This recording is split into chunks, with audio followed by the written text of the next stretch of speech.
Olá, olá! Tá começando mais um episódio de Las Ninhas, o podcast que te atualiza sobre políticas climáticas com leveza, acidez e também com uma grande dose de esperança. Eu sou Nathalie Unterstel, hoje é dia 9 de abril de 2025 e eu tô aqui com a Carol. Tudo bem, Carol? Oi, Nath. Oi, pessoal. Eu sou a Caroline Prolo. Prazer estar com vocês no nosso terceiro episódio de Las Ninhas. E você tá onde hoje, Nath? Continuo aqui na sua terra, no Rio Grande do Sul, vim para um evento em Porto Alegre, o South Summit, não sei se você conhece. Sim, é famoso. Que legal. Vai ser muito bom. Estaremos aí, falamos de Climate Champions na semana passada, estarei com o ex-Climate Champion. Bom, uma vez Climate Champion, sempre Climate Champion, Sempre. Gonzalo Munhoz Ai, amanhã e com a querido. Ana Lúcia Grise, lá no, enfim, no cais do Porto. Enfim, Isso. Que é lindo. Ai, que vou, legal. tô feliz de estar aqui. Gente, um aviso rápido antes da gente começar. Se você está ouvindo no YouTube, curta esse vídeo, siga o nosso canal. Se for no Spotify, Apple ou Deezer, já assina o feed, compartilha com os amigos e vamos aumentar essa rede, porque a gente só está começando. Carol, combinando aqui a nossa pauta, você sugeriu que a gente faça, sempre traga no começo do episódio uma frase emblemática para a gente refletir. E, enfim, uma espécie de frase da semana. Então, conta pra gente o que você separou para falar desta semana. Legal. Bom, essa foi uma dica, inclusive, que veio de um dos nossos ouvintes aí, que sugeriu a gente trazer sempre uma frase da semana. E para começar essa sessão, eu vou trazer aqui uma frase muito propícia, eu acho que para o momento que a gente está vivendo, que veio do manifesto dos povos indígenas da Amazônia e do Pacífico, que estão reunidos em Brasília, no acampamento Terra Livre. É um manifesto super bacana, recomendo que vocês vejam. Acho que a gente pode, inclusive, colocar depois nos créditos aí do programa. Eu vou ler um trechinho pequeno que diz tudo do que a gente está vivendo hoje. Dizem eles, sempre estivemos aqui. Enquanto os governos seguem a lógica egoísta de cada um por si, nós, em uma união de povos, tecemos uma rede de resistência e esperança entre as terras da Amazônia e os mares do Pacífico. Uau, uau. Você sabe que eu tive no Pacífico no ano passado, tive no Matalanoa, que é essa roda de conversa que eles fazem lá, e, enfim, que dá até o nome à instituição que eu presido, e alguns desses amigos estão aqui, inclusive algumas mulheres lideranças aborígenes do Estreito de Torres, e me contataram falando, Que estamos no Brasil. legal! Eu falei, uau, por quê? Aí falaram que está tendo essa grande movimentação. Que lindo, que frase tocante. E eu acho que dá para a gente uma noção muito legal, né? Essa coisa de tecer uma rede de esperança e resistência. Incrível. Com essa energia, vamos então para o nosso mapa de calor, que para quem tem nos escutado, sabe que é aquele momento que a gente fica olhando onde está mais quente e onde precisa esfriar também. Então, bora lá, Carol.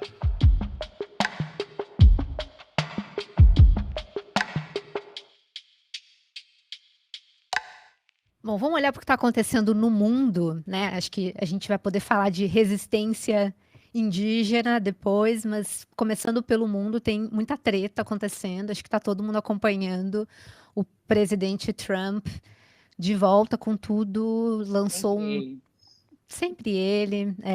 Cada dia uma novidade, uma emoção. Acho que todo o cidadão do mundo não descansa, não tem descanso mais. Agora teve esse tarifaço aí explosivo, né, contra produtos de dezenas de países, incluindo tarifas de 104% das mercadorias vindas da China, que está causando pelo mundo, derrubando bolsa, deixando todo mundo maluco. Mas a gente vai olhar aqui um pouquinho para o impacto dessa guerra comercial, especificamente na política de clima. E falando ainda de Estados Unidos, a gente viu que, por causa do Trump, os grandes bancos americanos fizeram um movimento de abandono de iniciativas coletivas relacionadas à mudança do clima no começo do ano. e alguns retrocederam, inclusive, nas suas metas climáticas. Mas, internamente, o que se vê é que eles estão já projetando o que vai ser um mundo 3 graus Celsius mais quente e estão até ajustando os seus portfólios para lucrar com isso. Uma matéria super interessante da Scientific American que a gente vai comentar. E por falar em bancão, também trazer uma notícia super quente sobre uma ação judicial que foi proposta na Europa contra um banco holandês, para que ele passe a cortar o financiamento de grandes empresas emissoras de carbono, inclusive de óleo e gás. E a gente vai ver que esse tipo de litigância, inclusive, já está acontecendo no Brasil. Muito bom. Aqui no Brasil, duas questões bem relevantes. Uma, as chuvas. Agora, no Rio de Janeiro, a gente recebeu alertas muito fortes aí na última semana. E, enfim, Angra dos Reis está ainda embaixo d'água, né? Vieram chuvas ali de 3 dígitos, mais de 300 milímetros. E cadê as políticas e os investimentos em adaptação? E para fechar, uma nota mais interessante, mais promissora, do tipo que a gente quer ver mais e mais, né? Que o grande cacique Raoni deu uma chamada no presidente Lula aí no fim da semana passada sobre a exploração da Foz do Amazonas. Por que eu estou dizendo que a gente quer ver mais? A gente aprofunda daqui a pouco, mas Raoni cobrou o presidente em público durante uma visita de Lula ao Xingu e não só e comprovou, né, como os indígenas são a resistência mais do que necessária para a vida neste nosso planeta. Então, enfim, uma semana para variar aí, com muitas questões e vamos então entender mais disso na nossa zona de convergência.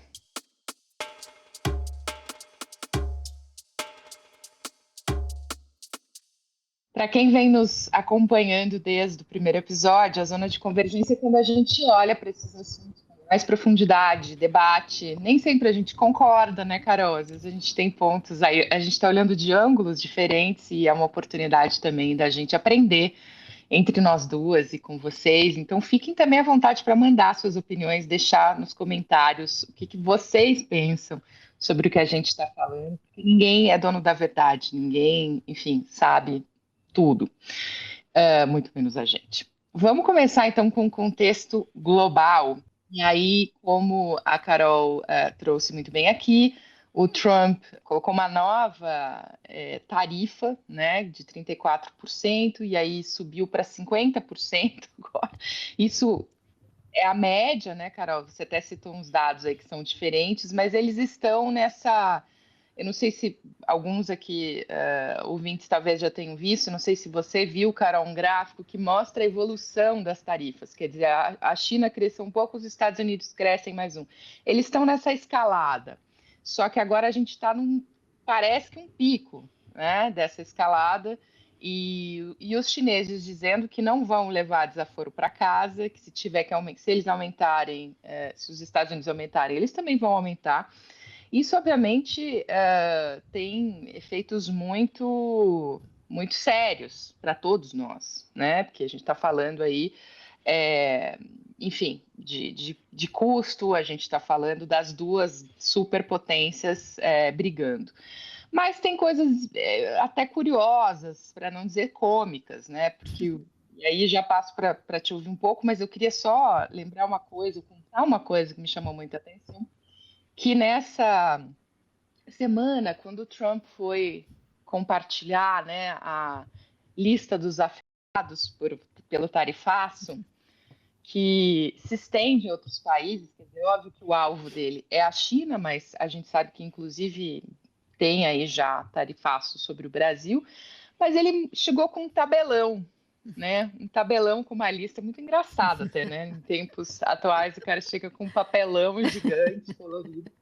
E aí era assim, o nome do lugar, do país, e aí qual era a tarifa que estava sendo imposta. E nessa lista, quem prestou atenção, a imprensa prestou atenção, ele incluiu 2 ilhas da Antártida, onde os habitantes são pinguins.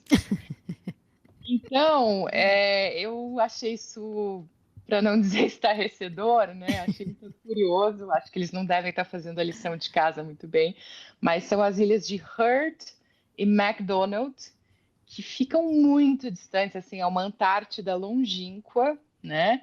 E que eu pesquisei aqui, são duas ilhas onde a Austrália costuma fazer mais pesquisa científica, são ilhas a 7 dias lá de Perth, que é a cidade mais próxima, e elas não foram visitadas por humanos na última década.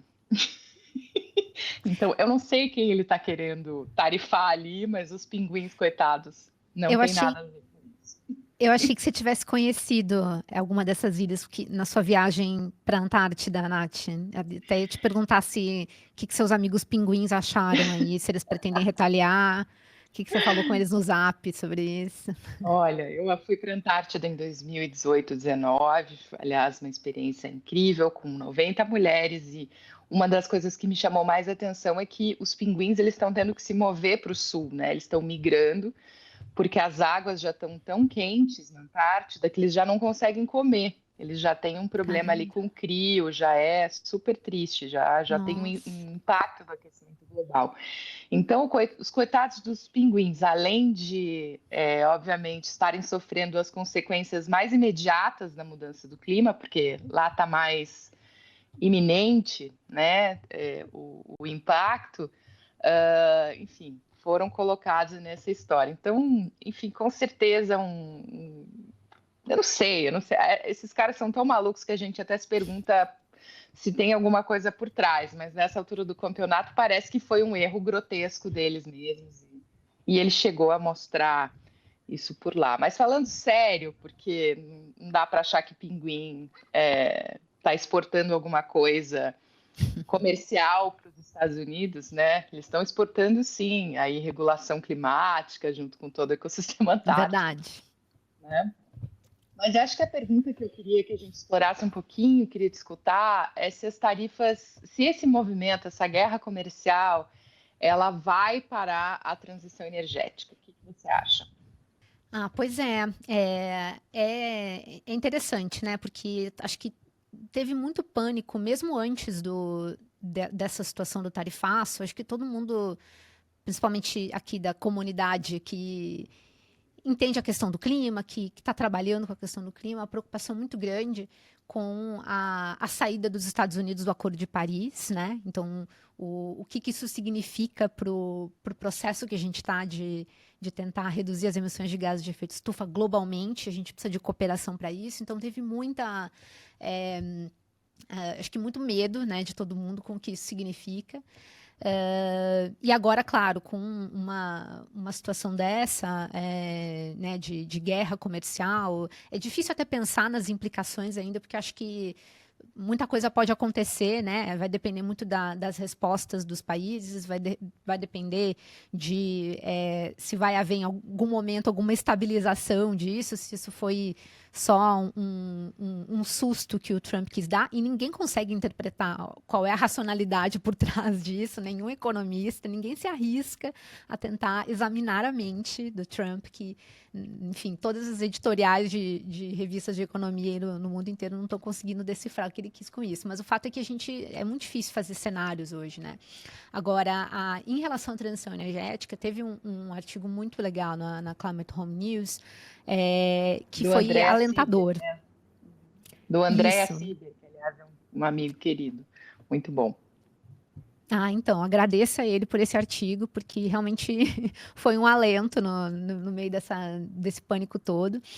Ele trouxe uma visão interessante de como essa situação toda não afeta a transição energética, porque a verdade é que os Estados Unidos não têm um papel tão relevante assim nessa revolução das energias renováveis, tanto do ponto de vista de produção quanto de compra, né, de infraestrutura e insumos, partes aí da revolução da energia renovável.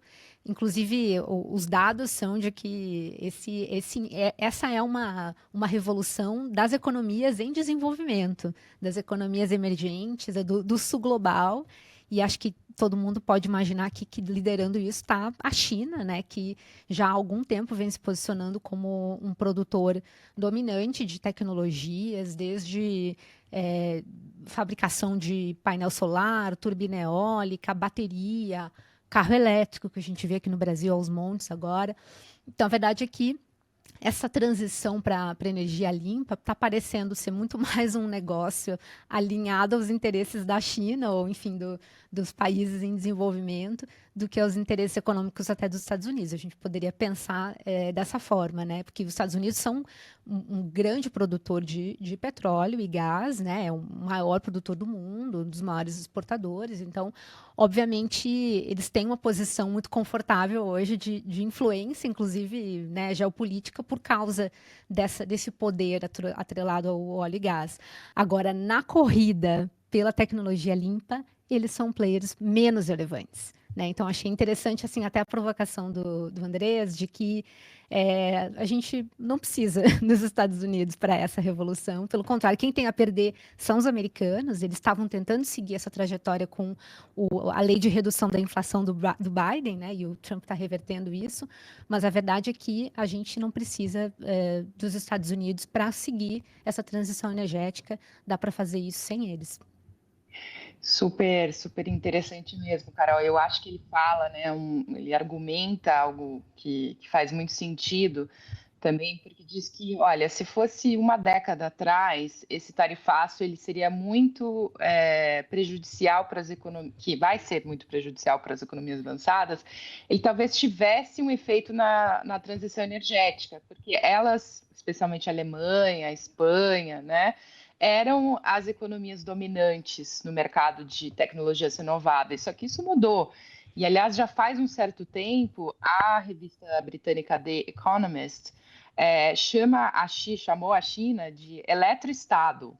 Então, em contraponto aos petroestados, né, que são os super dependentes, grandes produtores de petróleo, o eletroestado seria aquele estado que domina as cadeias, e de fato a China domina, né, dos minérios hoje, produção de baterias aos veículos elétricos, ela passa por toda essa cadeia. Então, a gente está num momento diferente, não sabemos, como você bem falou, como ainda tudo isso, onde isso vai dar, não vai ser, não é que não vai ter problema, não é que não vai ter dano, vai ter, mas para a transição energética, esses sinais todos do Trump tendem a ser menores, porque é um mercado que já está, enfim, andando com pernas próprias há bastante tempo e que não conta hoje com nenhuma dominância americana. O que o Andrés fala também, que eu achei muito legal, acho bom a gente pontuar aqui, é que, na realidade, essa política do Trump, ela é muito ruim para os americanos. Então, por mais que ele chame, né, America First, que é primeiro a América, primeiro os americanos, o Andrés fala assim, na verdade é uma economics last, ou seja, a economia por último, né, os fundamentos econômicos por último, porque não tem essa racionalidade.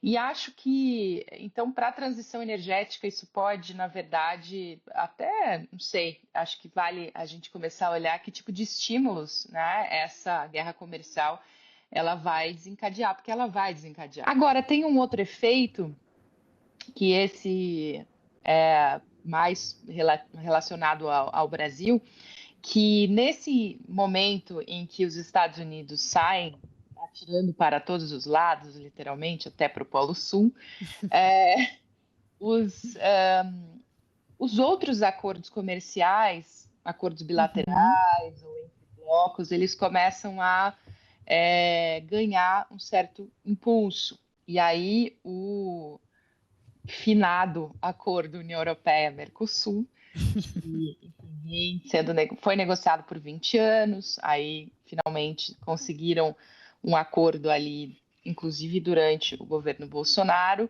No ano passado, ele estava na iminência de eventualmente, né, poder ser assinado, poder ir adiante, mas a França travou.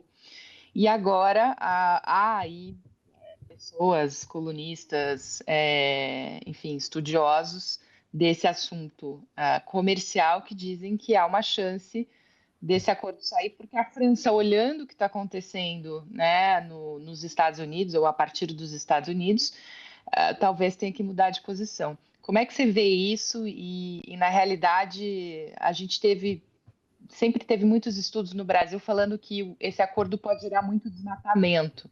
O Amazon mesmo fez essa ponderação. O que você me diz aí sobre um potencial efeito aqui sobre nós e também sobre o Mercosul? Não, sem dúvida, acho que faz muito sentido, né? Esses rumores aí de que parece que a própria França estaria revendo a sua posição em relação ao acordo do Mercosul, eh, União Europeia-Mercosul, por causa desse novo contexto, né? Naturalmente, isso vai mudar aí a configuração do comércio internacional, porque é um elemento novo aí, esse tarifaço vindo dos Estados Unidos para as parcerias com aliados importantes como a União Europeia. E pode ser que isso respingue, então, para o Brasil aqui positivamente, né? Olhando no sentido de como esse acordo pode ter efeitos positivos para a economia brasileira, para a entrada de produtos no Brasil que, enfim, enfim, impulsionem também a competitividade aqui, mas ao mesmo tempo que a gente possa exportar mais produtos para a União Europeia. Então, enfim, não vou fazer uma análise econômica disso, mas acho que, obviamente, tem um aspecto bastante favorável de a gente ter esse acordo. Por outro lado, como você falou, sempre tem os trade-offs, né, Nath? Então, assim, a gente está aqui tentando sobreviver a esse desastre desse tarifaço.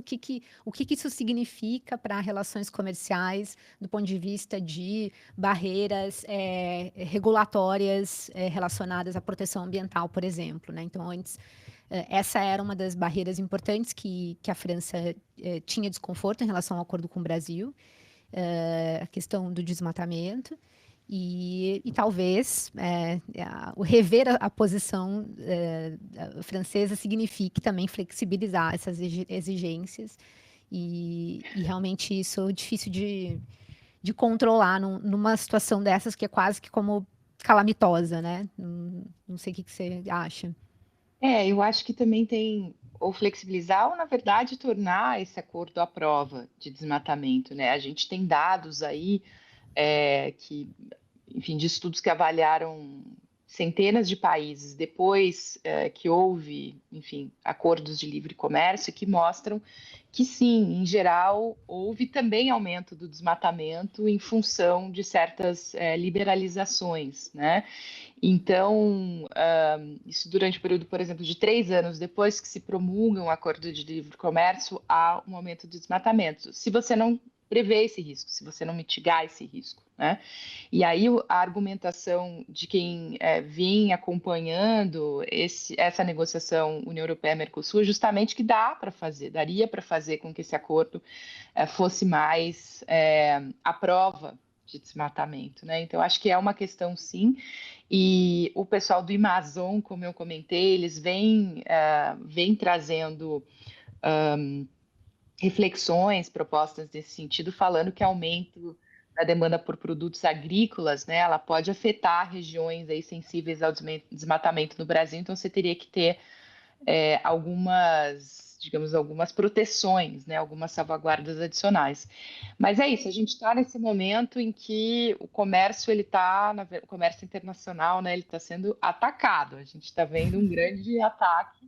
E aí tenho certeza que esses outros acordos, essas outras movimentações, elas vão tentar caminhar para tentar aliviar, para tentar, enfim, criar outros canais, né? E que tomara que elas sigam uma vertente aí de sempre ter a inclusão do Acordo de Paris, sempre ter a inclusão aí de medidas e salvaguardas, por exemplo, contra o desmatamento. Aqui no Brasil, parece que a indústria do suco de laranja, que é importantíssima, né?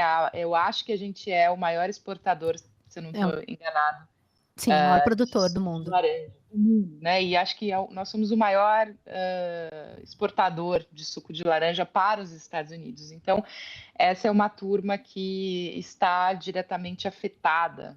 E para a gente fechar essa questão dos tarifaços, que eu acho que vai sim, enfim, ter aí grandes repercussões ainda, não vai parar por aqui. A ministra Marina Silva comentou a respeito, na visão dela, além dos Estados Unidos já terem anunciado a saída do Acordo de Paris, ela acha que essa instabilidade toda vai realmente ser uma ameaça à ação climática global, né? Ela tem aí uma visão talvez diferente do que a gente trouxe antes, né, do especialista em energia. Na visão dela tem mais a ver com essa geopolítica da solidariedade, né, que, enfim, depende um pouquinho de menos incerteza, num cenário mais estável para prosperar. Para a gente arredondar também aqui, a gente trouxe essa visão que eu acho que nós dois estamos bancando e concordando, do Andrés, de que o efeito tarifaço Trump é pequeno no mercado das energias renováveis, por tudo que a gente já falou.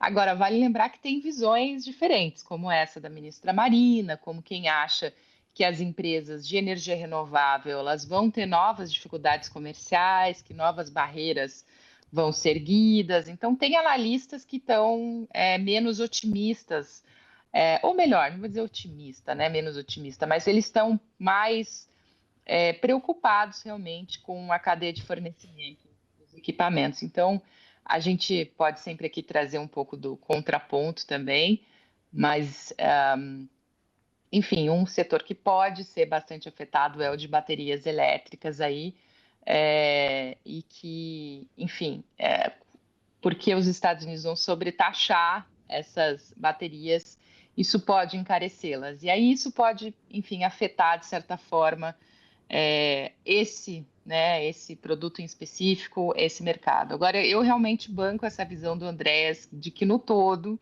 no universo da corrida aí pela transição energética, eu acho que o Trump ainda não faz cosquinha. Vamos ver. Não, eu também acho. Acho que a questão aqui talvez é que, obviamente, tem um impacto aí aos países mais vulneráveis, né? Os países pobres que estão sendo super taxados pelo Trump sem nenhuma razão, né? Então tem países como Lesoto, acho que muitos deles africanos, mas Lesoto é um exemplo que eu vi que teve uma tarifa de 50% nas exportações para os Estados Unidos e é um problema porque é um parceiro comercial relevante para o Lesoto, né? Para os Estados Unidos não significa muita coisa o que percentualmente no total das importações, mas para Lesoto, imagina o impacto. Aí tem outros exemplos, Madagascar também foi 47%. Então, acho que do ponto de vista de clima, de justiça climática, né, o que a gente vê é que esse tarifaço tem o potencial de deixar países já vulneráveis à mudança do clima, porque são pobres, ainda mais pobres, né, ainda mais vulneráveis. Então, é aquela coisa que acho que assusta um pouco pelo enxugar gelo aí do que isso poderia significar e vai realmente necessitar de muita cooperação internacional do outro lado para conter isso, né? Sem dúvida. Agora, um efeito. Tudo isso que a gente está falando é circunstancial, pode mudar, né? Mas um efeito hoje interessante, eu diria que positivo, desse tarifaço. Bear with me, calma. Tirando da cartola aqui, é que esse tarifaço também afeta as empresas de combustíveis fósseis. E nesse caso, a Bom gente ponto. sabe que essas empresas estão muito preocupadas porque toda essa instabilidade, toda, né, a queda das bolsas, etc., afetou já o preço do petróleo. E, para quem não sabe, assim, petróleo barato significa que essas empresas não terão capacidade, né? Se ele baixar de $60, por exemplo, como já ficou aí uns anos atrás, elas não têm mais condições de fazer investimentos, né? De abrir novas áreas, enfim, de fazer a expansão, né? E nesse momento, o que acontece? A gente tem uma transição energética via expansão das renováveis acontecendo, enquanto os combustíveis fósseis também vinham se expandindo, né? Esse tarifaço do Trump aí, a gente vai ter que ver o que vai acontecer com as renováveis, como a gente falou aqui, talvez não tenha muita, né? Não tenha tamanho efeito. Agora, o petróleo, o gás e o próprio carvão ainda podem sim, com essa queda de preço, se ela permanecer por um tempo longo, podem inclusive ajudar a transição. Então, não é que eu estou aqui defendendo o Trump, não me entendam mal, mas mal sabe ele, ou bem sabe ele, que ele está, na verdade, sendo um agente, talvez impulsionador da transição energética. Ele não sabe. Olha, aquela sua tese, Carol, de que ele acredita em mudança do clima, cada dia a gente acha novos argumentos aqui para ela. Mas vamos lá, eu queria muito que você pudesse comentar o que está acontecendo em torno, né, de tudo que o Trump está fazendo nos bancos. A gente está vendo grandes bancos aí saírem de iniciativas climáticas internacionais, de deixarem para trás as metas, né, de redução de emissões aí a zero na metade do século. E há quem diga que isso é uma espécie de onda negacionista puxada pelo Trump. Mas eu queria que você explicasse um pouco melhor o que é isso e, enfim, do que se trata realmente essa movimentação e quem que está envolvido nela, né? Isso se conecta muito com o que a gente falou agora, Nath. Depois eu quero até ouvir tua opinião sobre se isso é um caso de resiliência negacionista. E, na verdade, assim, esse movimento dos bancos começou logo no começo do ano, com o início do mandato do Trump.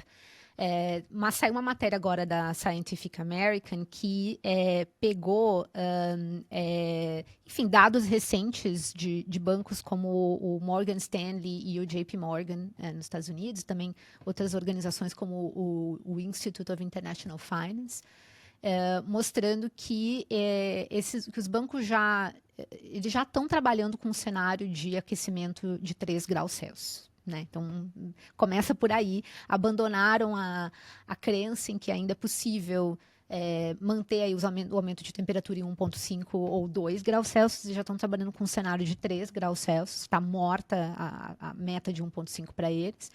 E o que eles estão fazendo, obviamente, é avaliar como se adaptar a esse novo cenário, né? Ou seja, como ganhar dinheiro, sobreviver, eu diria, diante disso. E acho que, assim, isso tudo bem, né? De certa forma, está no papel do banco fazer os seus testes de estresse climáticos, né? Como chama, considerando os cenários aí de aquecimento global e como os investimentos e as operações do banco precisam se adequar a isso. Mas acho que chocou um pouco a frieza assim, dessa análise, principalmente do que se chama de oportunidades, né, da mudança do clima. Então, o Morgan Stanley, por exemplo, fez uma projeção num relatório sobre o futuro das ações de empresas de ar-condicionado. E analisando ali o potencial de crescimento desse mercado de refrigeração até 2030, e números que mostram que é um mercado que vai crescer, um potencial mercado. Então, assim, de certa forma, para mim, incomoda um pouco também aquele aspecto derrotista, né, como o do Trump, de o banco não entender que ele é um agente capaz de mudar essa realidade, ou de contribuir para mudar essa realidade, inclusive que ele pode fazer isso, ele tem poder para isso por meio de coalizões como a Net Zero Banking Alliance, que é esse grupo apoiado aí pela ONU para incentivar e para se posicionar, se engajar com a redução de emissões de gases de efeito estufa nos portfólios das instituições financeiras, de acordo com o Acordo de Paris, que são coalizões das quais essas instituições financeiras saíram no começo do ano com a posse do Trump, né? Então, para mim, assim, acho muito, muito ruim a mensagem que se transmite com isso, que é de que o banco desistiu de tentar combater a mudança do clima e ele vai agora tentar se adequar a essa nova realidade desse cenário aí de 3 graus Celsius. E acho que tem que rezar para sobreviver também, porque eu não sei se existe sistema financeiro no mundo de aumento de temperatura de 3 graus Celsius, né? Você acha que existe? Pois é. Eu acho que 3 graus é aquela coisa, né? Até vale a gente voltar à origem do problema aqui. O aquecimento global é como se fosse uma grande febre planetária. A gente está falando, né, de um corpo, assim como o nosso corpo, que se aumenta meio grau, 1 grau, 3 graus no nosso corpo, é uma febre altíssima, enfim, quase mortal, talvez. É, imagina o planeta com essa massa toda ferver a 3 graus, né? E, enfim, ligando com tudo que a gente falou hoje, também com o que a gente já falou antes aqui, o mundo 3 graus mais quente é um mundo sem corais, é um mundo sem pinguins, é um mundo que a gente vai comer melão. E olhe lá. Alguns vão, né? Porque eu quero ver quem sobrevive, é uma questão até física, né? Então não é um mundo habitável. Isso olhando os cenários climáticos todos que a gente vê por aí. Eu tenho uma visão mais fria, talvez, dessa questão, Carol, do por que os bancos estão fazendo isso. Eu acho que sim que eles têm que rodar esses exercícios, até para poder entender o quanto, né, cada fração de grau de temperatura vai afetar o seu negócio. Então, não é assim, Certeza. chuta aí 4 graus, a gente vai para os 4 graus.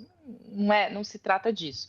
Então, eu acho sim que eles têm que fazer esse exercício, eu acho sim que eles precisam entender quem vai ganhar, mas também quem vai perder. Porque se eles estão vendo, bom, ar-condicionados vão crescer, outras companhias de outros produtos que vão se tornar essenciais, eles também devem estar olhando o que não cabe mais nesse mundo, ou o que a gente vai deixar de, enfim, consumir. E aí o que eu acho que está faltando nessa história, ou nessa narrativa, é justamente o papel ativo, é essa agência, né? A agência mesmo, a Exato. capacidade de agir, que você traz muito bem, porque é inaceitável trabalhar por um mundo 3 graus mais quente. Eu acho que essa é a mensagem, né? E aí eu queria ligar com a terceira coisa que você trouxe, que é essa de outros bancos que estão sendo processados, porque à medida que a gente esquenta o planeta, enfim, esquentam as reações, e aí 2 ações aí interessantes que você poderia trazer para a gente, né? Está crescendo esse número de litígios climáticos contra bancos, Nath, de fato, e aí tratando exatamente disso que você falou, que é o poder de agência das instituições financeiras diante da mudança do clima, que é por meio de gerenciar melhor as suas escolhas de negócios, né? As atividades que elas financiam, que elas intermediam, inclusive, não, por diversos dos seus serviços financeiros. E um caso bem recente, aqui bem quentinho, foi de 28 de março agora, uma ação judicial de uma ONG holandesa contra o banco ING, que busca obrigar o banco a rever a sua política de transição climática, digamos assim, revendo as suas metas de redução de emissões de gases de efeito estufa. O ING é um banco que já tem meta aprovada pelo Science Based Targets Initiative, então não é um banco que está tão para trás assim nas suas ações de combate à mudança do clima, mas na visão dessa ONG, ele precisaria ainda reduzir pela metade as suas emissões totais até o ano de 2030 e precisaria, inclusive, fazer diversas mudanças aí no seu planejamento, focando em alguns setores poluentes que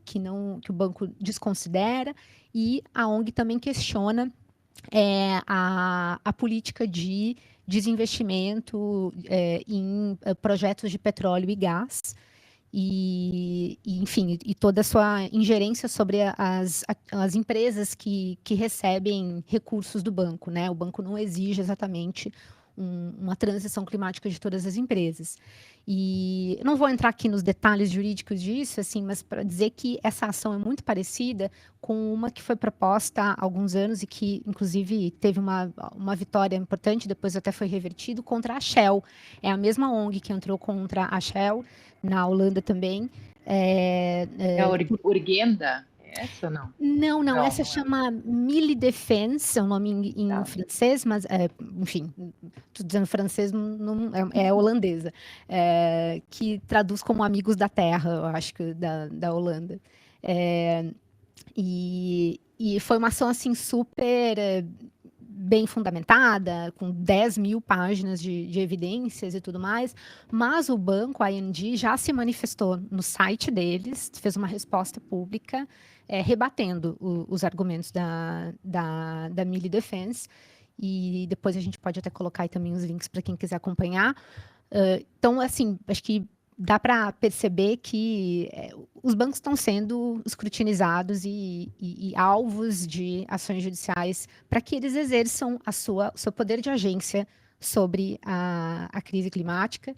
E acho que no momento que tiver aí um precedente, né, alguma ação judicial que seja julgada com uma decisão favorável para as ONGs, realmente acho que isso vai, né, capilarizar aí para outras ações pelo mundo todo. Inclusive, a gente tem uma ação bem parecida com essa aqui no Brasil. Não sei se as pessoas sabem, porque acho que não teve tanta repercussão, mas em 2022, a ONG Conectas Direitos Humanos ingressou com uma ação judicial contra o BNDES e o BNDES Par, pedindo especificamente para o banco, enfim, vários pedidos, mas principalmente que o banco apresente um plano de transição climática para Ótimo. alinhar os seus investimentos às metas do Acordo de Paris, né? Então, essa é uma ação que está ainda tramitando, faz pouco tempo. A maior parte dessas ações judiciais ainda não teve resultado, né?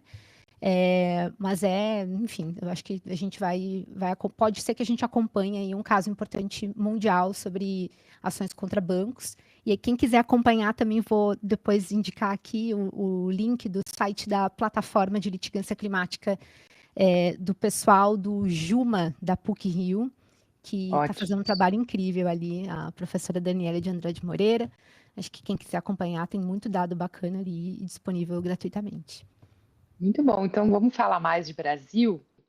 Essa semana, como comentamos já no nosso mapa de calor, a gente viu muita chuva, né? Recebemos alertas para quem vive no Rio de Janeiro, a gente sempre recebe, ainda bem, tem que ser assim, mas assustador, quer dizer, a cidade do Rio de Janeiro 100 a 150 milímetros, e aí a Serra também com muita chuva, enfim, o estado todo, mas a área que pegou mais chuva foi ali a região de Angra dos Reis, que é uma região que já teve outros episódios de chuva extrema, e em 24 horas choveu o dobro do que normalmente chove no mês de abril. Enfim, então um assustador. Entre as principais cidades, além de Angra, que eu já citei, está Petrópolis, que também foi palco de um desastre, de alguns desastres, né, na década passada. Então, um problema forte de mudança do clima, do impacto dela e, claro, da adaptação. Quem quer responsabilidade? Pois é, Nath. Aqui acho que vale a gente voltar mesmo para o passado, como você trouxe. E 2025, a gente está em abril, né? Faz 3 anos que aconteceu acho que talvez um dos maiores desastres climáticos aí do Brasil em Petrópolis, particularmente em Petrópolis, um episódio de deslizamento de terra que deixou milhares de pessoas desalojadas, matou 242 pessoas. A gente está falando de Sim. realmente algo muito trágico. E como você falou, mesmo modus operandi, assim, né? Em 3 horas choveu todo o volume que era esperado para fevereiro, né? E aí acho que o motivo até de a gente ter trazido esse ponto aqui é para a gente ter memória, né? Mas mais do que ter memória é pensar em como superar esses problemas que são reincidentes. Se todo ano, essa mesma época, acontece esse tipo de situação, é algo previsível, algo que os governos precisam ter a iniciativa aí de modificar. Então, acho que um pouco assim desse chamado aqui é até provocar a população de Petrópolis, de Angra, né? que contem para a gente aí como é que está isso, como é que está o plano municipal de redução de riscos de Petrópolis depois do que aconteceu, né? Como está a questão da realocação das pessoas que moram nas encostas? É um problema super difícil, né? A gente sabe que é. Mas essas coisas, elas já estão no radar, não dá mais para, não tem desculpa para não tratar disso. Carol, acho que primeiro a culpa não é do clima, a culpa não é da chuva. E a gente tem que ter muita clareza, né, de que por mais extremo que seja o fenômeno, isso não isenta a responsabilidade, especialmente dos agentes públicos. E aí nessa semana teve um sinal muito importante, inclusive aqui no Rio Grande do Sul, que foi essa ação judicial movida contra a prefeitura, né, de Porto Alegre, com uma estimativa aí de 4 a 5 bilhões de prejuízos, e o Ministério Público apontou que a responsabilidade sim é da prefeitura, não do Estado, não do, enfim, de outros atores possíveis, ou seja, eram eles que tinham que ter mantido os diques em dia, eram eles que tinham que ter garantido que as bombas, né, que poderiam ter ajudado ali, talvez, enfim, teriam ajudado sim alguma coisa, não iam resolver, a chuva não parou, né, e não pararia com as bombas funcionando, mas eles tinham essa obrigação e não o fizeram. Então, sim, hoje ser prefeito no Brasil, ser vereador também, ou ter um cargo na administração pública municipal, é algo de extrema relevância e risco também, porque essas figuras elas têm que estar muito cientes de que são elas, né, que serão sim responsabilizadas quando houver, e vão ser muitos, né, quando houver risco climático. Inclusive, me veio à cabeça agora, eu conheci uma pessoa que me contou o seguinte, que na Alemanha, que sofre muito com enchentes também, né, ou melhor, inundações, ela me falou assim, eu tive lá na Alemanha fazendo um curso e na cidade as pessoas usavam uma camiseta, e a camiseta dizia assim, a próxima enchente virá. Era a próxima enchente virá. Era para dizer assim, a gente sabe que vem. Então, assim, não é, né? Vem, virá. Mas, Carol, a gente tem um quinto assunto e que eu acho que é um mote perfeito para o nosso bloco fervo. O que você acha? Vamos lá.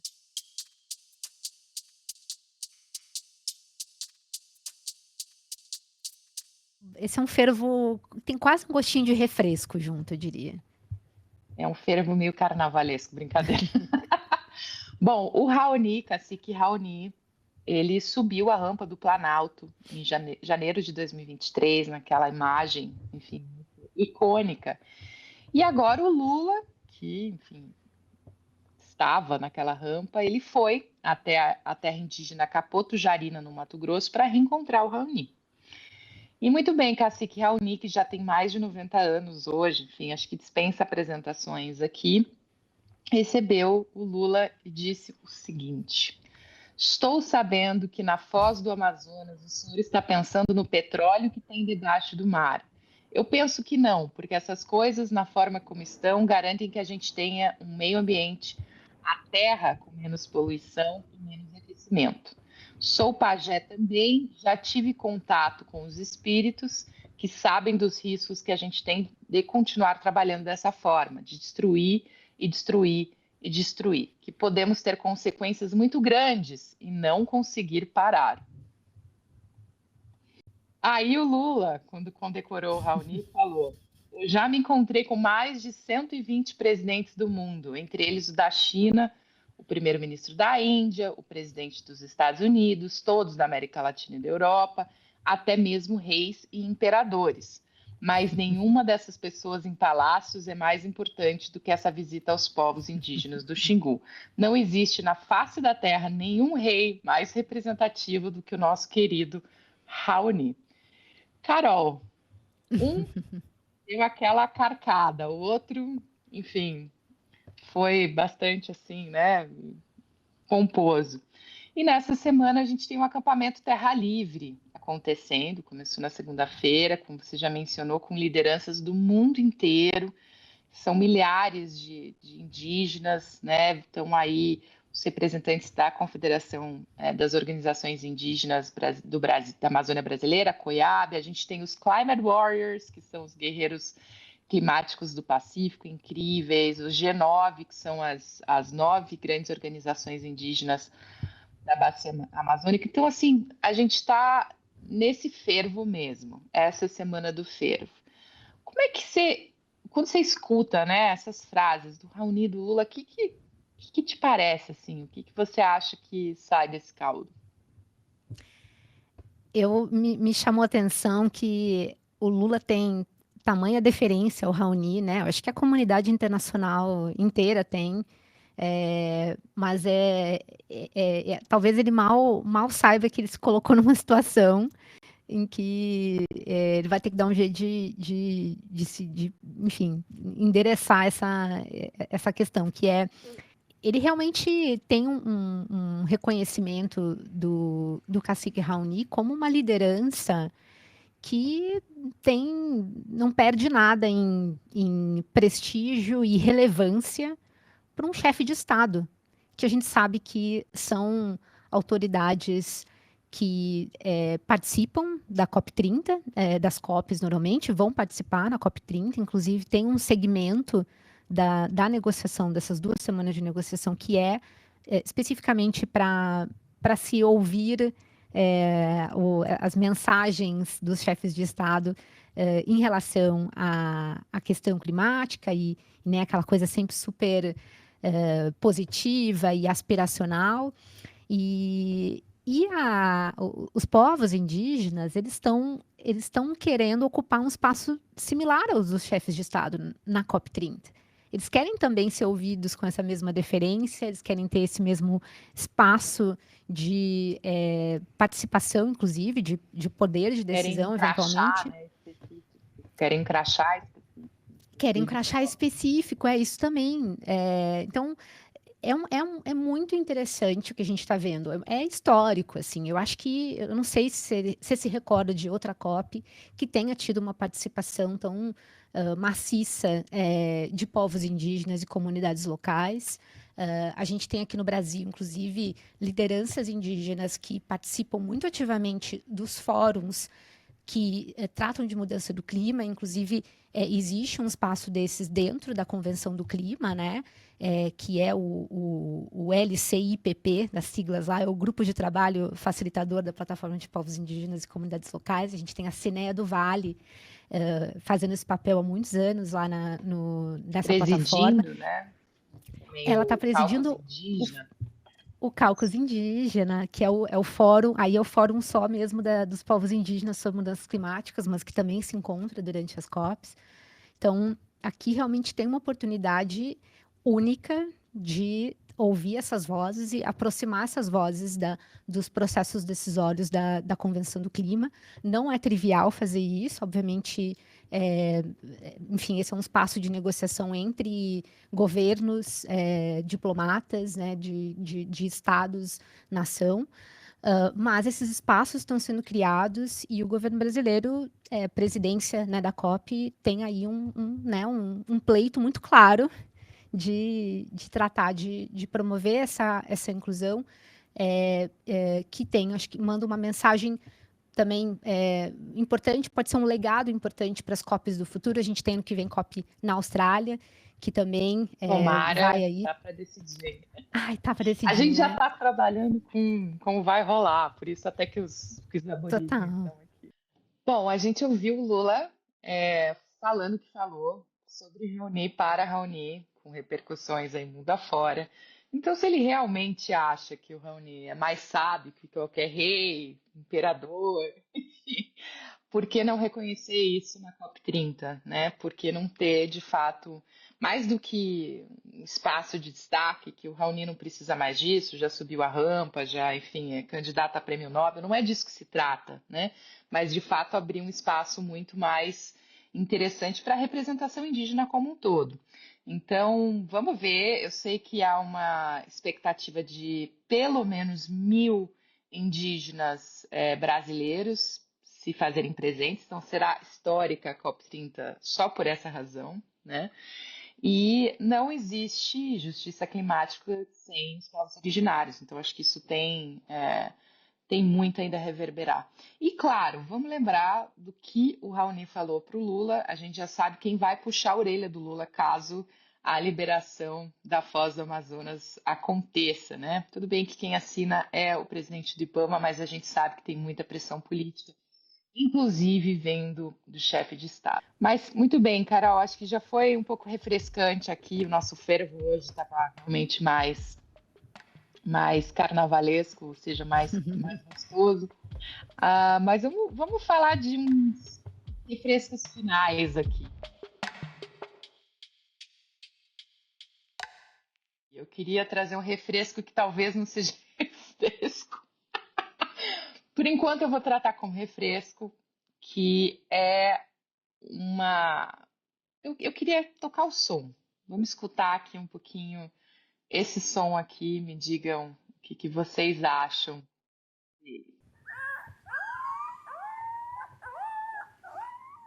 Bom, o meu refresco é que animais que foram extintos estão sendo desextintos.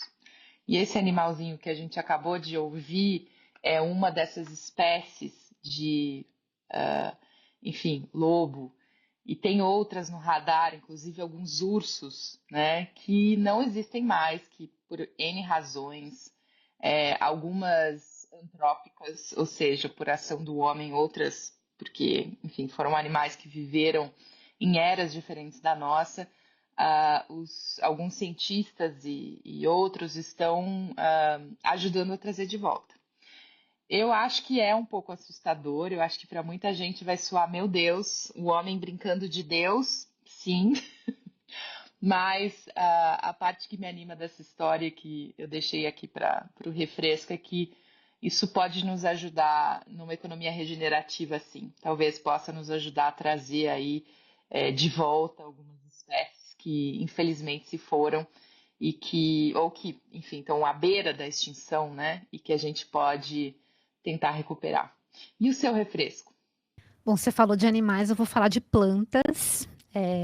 Eu queria sugerir um livro que eu tô lendo, estou fascinada, que é esse aqui, o Nação das Plantas, do Stefano Mancuso, que é um cara que estuda a inteligência das plantas, inventou um negócio chamado neurobiologia vegetal, que eu nunca tinha ouvido falar. E é muito interessante porque ele faz uma provocação aqui com esse livro de a gente imaginar uma constituição das plantas, né? Assim como a gente tem a Constituição do Brasil, que é a lei fundamental, né, do país, que estabelece direitos, deveres, né, o papel do poder público. É como se a gente tivesse uma Constituição escrita pelas plantas para os seres humanos com base nos seus próprios modos de vida, né? E para mim, eu fiquei muito chocada já no começo do livro por ele propor uma visualização do que seria a bandeira dessa nação das plantas, que seria verde, branca e azul, as cores do nosso planeta, porque afinal de contas as plantas são 80% da biomassa da Terra. Né? Esse lugar é muito mais delas do que nós. Né? Nós somos inquilinos, moradores dessa nação das plantas. Lindo. Amei.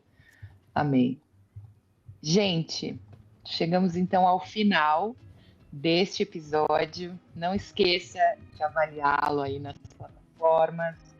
Comente, compartilhe, mande no grupo da família, dos amigos, enfim. Isso vai ajudar bastante a gente. E é isso, né, Carol? É isso. Semana que vem tem mais. Obrigada pela escuta de vocês. Tchau, tchau. Obrigada e até mais.